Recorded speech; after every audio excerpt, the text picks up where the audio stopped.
Supreme court के chief justice B R. Gavai ने Mauritius में दिया बड़ा संदेश, कहा कि भारत में कानून का राज है, भारत कानून से चलता है, बुलडोजर से नहीं। Rule of law memorial lecture में चीफ जस्टिस गवई महात्मा गांधी को याद करते हुए कहा कि कोई भी फैसला लेने से पहले सोचना चाहिए कि उसका असर समाज के आखिरी इंसान पर क्या होगा।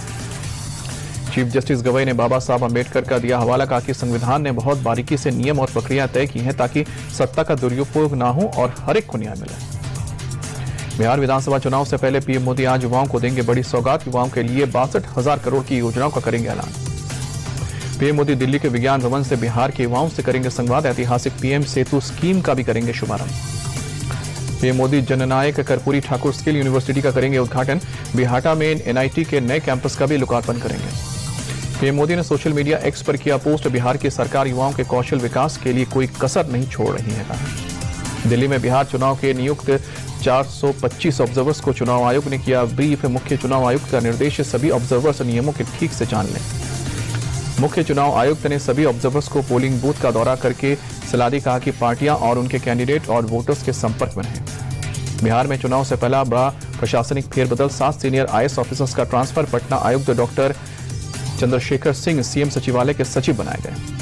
पटना की तर्ज पर मुंगेर में बनेगा marine drive, CM Nitish Kumar Jamalpur में मुंगेर से सुल्तानगंज तक गंगा मरीन ड्राइव का करेंगे शिलान्यास।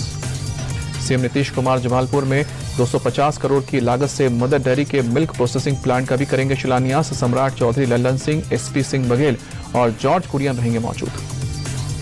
बिहार कैबिनेट की बैठक में 129 एजेंडे पर लगी मुहर, सीएम नीतीश के नेतृत्व में सभी विभाग के मंत्री हुए शामिल। बिहार सरकार ने सरकारी कर्मचारियों, पेंशनधारियों को दिया तोहफा, डीए 3% बढ़ाया। बिहार सरकार ने लड़कियों को मिलने वाली छात्रवृत्ति की राशि भी बढ़ाई, अब पहली से लेकर चौथी तक की बच्चियों को 1200 रुपए मिलेंगे।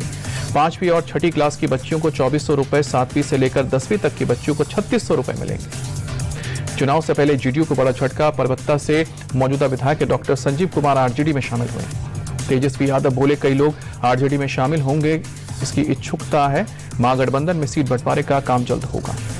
कांग्रेस के सांसद अखिलेश प्रसाद सिंह बोले महागठबंधन में कहीं कोई दिक्कत नहीं है, सीट बंटवारे को लेकर सबकी सहमति है। महागठबंधन में शामिल सीपीआई और सीपीएम ने रखी डिमांड, सीपीआई ने 24 और सीपीएम ने 11 सीटों पर दावा ठोका। सीपीआई और सीपीएम ने सीट शेयरिंग में देरी को बताया खतरनाक, कहा कि इससे भ्रम पैदा होगा। राष्ट्रीय लोक जनशक्ति पार्टी के प्रमुख पशुपति पारस का बयान, बोले चुनाव की अधिसूचना जारी होने के बाद महागठबंधन में सीटों के बंटवारे पर बात होगी। एक सवाल के जवाब में बोले पशुपति पारस, अगर चिराग पासवान मुख्यमंत्री बन जाए तो हमें खुशी होगी, हमारे परिवार के सदस्य हैं, लेकिन फैसला तो जनता करेगी। केंद्रीय कृषि मंत्री शिवराज सिंह का आज पटना दौरा, मखाना महोत्सव में होंगे शामिल, रवि कार्यशाला और कृषि सलाहकार संवाद कार्यक्रम में भी करेंगे शिरकत। यूपी के मुजफ्फरनगर में पुलिस के साथ मुठभेड़ में 1 लाख का इनामी बदमाश मेहताब ढेर, लूट, चोरी और डकैती के 2 दर्जन से ज्यादा केस थे दर्ज। यूपी के वाराणसी में भारी बारिश के बाद भीषण जल भराव, घुटनों तक पानी भरा, दुकानों और घर में भी बारिश का पानी घुसा, लोगों की परेशानी बढ़ी।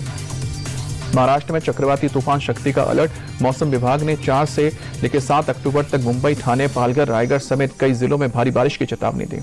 पीएम मोदी ने गाजा में शांति प्रयासों के लिए ट्रंप के नेतृत्व का स्वागत किया। एक्स पर लिखा, बंधकों की रिहाई के संकेत एक महत्वपूर्ण कदम है, शांति के लिए सभी प्रयासों के समर्थन में भारत। रैपर सीन डीडी कॉम्बस को न्यूयॉर्क की अदालत ने सुनाई 4 साल 2 महीने की सजा, यौन शोषण के लिए लोगों को सीमा पार ले जाने के मामले पर दोषी पाया। कोर्ट ने सीन डीडी पर $5 लाख के जुर्माने के भी ऐलान किया। कोर्ट में रो पड़ा 55 साल का रैपर 1 साल जेल में गुजार चुके हैं सीन डीडी को अब भुगतनी होगी 3 साल की सजा।